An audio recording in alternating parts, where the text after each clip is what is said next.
প্রথমেই শুরুতে আল্লাহ তাআলা বললেন, বান্দা তোমরা আমার কাছে যা যা চেয়েছো সব কিছু আমি রব্বুল আলামিন দিয়েছি।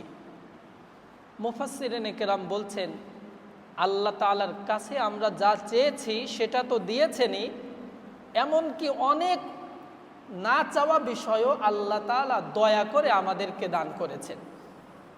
সুতরাং বিষয়টা এমন না যে আমরা শুধু আল্লাহর কাছে যা চাই সেটা আল্লাহ তাআলা দেন, বরং এমন অনেক বিষয় আছে যেগুলো আল্লাহর কাছে কশ্চিনকালেও আমরা চাই নাই, কিন্তু আল্লাহ তাআলা দয়া করে আমাদেরকে দিয়েছেন। এর পরক্ষণেই আল্লাহ তাআলা আমাদেরকে স্মরণ করিয়ে দিচ্ছেন, বান্দা আমি যে তোমাদেরকে যে এত কিছু দান করলাম, অন্তত সেটার হিসাব নিকাশ একটু করা দরকার। কিন্তু তুমি যদি হিসাব নিকাশ প্রপারলি করতে চাও, তোমার দ্বারা সম্ভব না।